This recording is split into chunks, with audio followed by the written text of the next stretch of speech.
It started with laughter soft, childlike giggles, echoing from a room I knew was empty. But when I opened the door, what I found waiting inside should never have existed in the same space. I was working as a night custodian for a small, privately owned museum in Connecticut.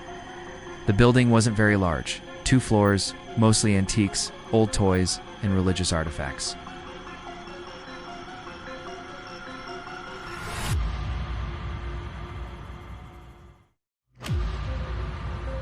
The other was a box containing another doll, smaller, dressed in overalls with orange hair and a sinister grin. It was part of a horror film display, as it was Chucky, though I assumed it was just a movie prop on loan. The strange thing was that the director of the museum looked uneasy, even bringing them into the same room. He muttered something under his breath like, they shouldn't be near each other. I laughed it off. A cursed doll and a movie toy. What was the harm? But that first night, I realized I wasn't alone. I had just finished mopping the 2nd floor and was passing by the exhibit hall. Both dolls had been placed in opposite corners of the room. The glass case holding Annabelle was locked, and Chucky was strapped upright on a stand. The room was dim except for the faint orange glow from the emergency lights. That's when I heard it. Faint tap. Tapped against the glass. At first I thought maybe the air vents were rattling, but when I turned, I saw Annabelle's glass case trembling slightly, as though something inside was pressing against it. I froze.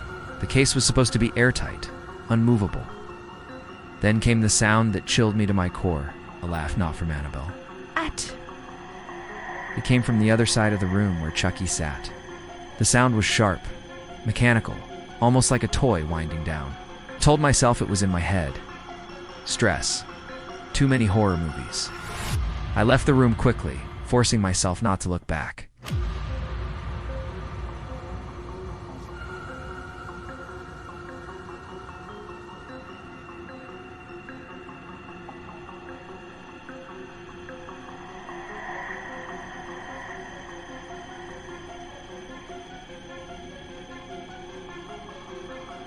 But when I bent to check the straps, they were still tight, still buckled. His body hadn't moved, only the head. I quickly finished my rounds and left, but before I exited, I looked back once more. The head was straight again. I barely slept that day.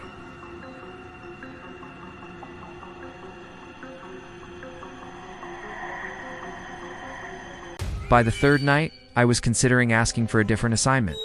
Still, I told myself, these were just props objects. It's nothing more. That night, while I was vacuuming the hall, the machine abruptly shut off. I checked the plug, it was fine, but the power light was dead.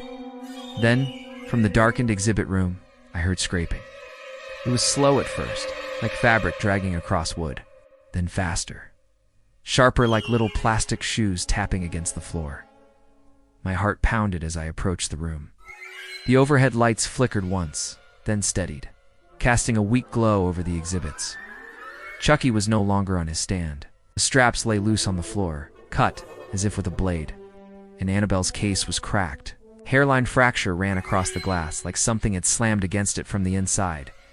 That was when I heard the whisper, a woman's voice, low, cold, coming from inside the case. And in response, another laugh, sharper this time, echoing from somewhere out of sight. I backed out of the room, too terrified to breathe. By the 4th night, I begged my supervisor to assign me elsewhere. He brushed it off, saying the horror exhibit was meant to play tricks on people, that I was psyching myself out. But when I arrived that evening, the building already felt wrong. Too cold, the air heavy, as if the walls themselves were pressing inward. When I reached the exhibit hall, I stopped dead in the doorway. Both dolls were gone. Annabelle's case stood open, its glass door wide. Chucky's stand lay on its side.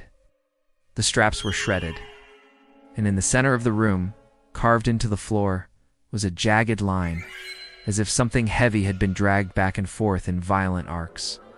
That's when I heard it again, the laugh, and this time it wasn't distant. It was behind me. I spun, but nothing was there, just empty hallways stretching into darkness. Then a soft whisper slithered from the other side of the room, a voice so close to my ear it felt like breath. He thinks it's a game. My body went ice cold. The following nights blurred together into chaos. Every time I entered that room, something was different. Once, I found Chucky propped up against the case, a tiny crack in the glass widening around his hand. Another time, the case itself was on the floor, tipped over as if something had shoved it violently. One night, I caught movement on the security monitors, Chucky running. Not walking, not falling, but sprinting across the frame, too fast for a toy, and worse. Annabelle's case was empty in that footage. Tried to show the director the tape the next morning, but when we played it back, it was blank, just static. The last night I worked there, I made the mistake of entering the exhibit after hours. I wanted proof, something to show I wasn't insane.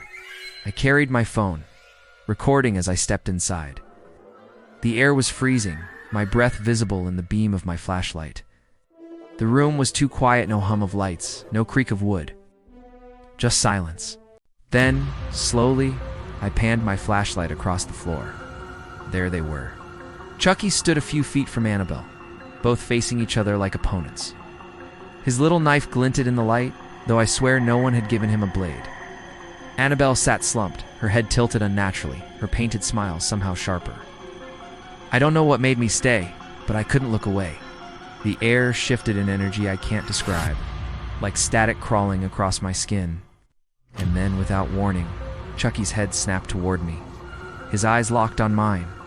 The whisper followed immediately. Not your fight. The flashlight flickered out. I don't remember how I got out. All I know is I woke up hours later outside the museum, my phone missing, my shift over, quit the next day. Weeks later, I read in the paper that the exhibit was shut down. No explanation, just unforeseen circumstances. But every so often, when I'm alone, I hear it again, that sharp, mechanical laugh, followed by a soft, cold whisper. I can't shake the feeling that whatever fight started in that room isn't over. And maybe one night, it'll find me again.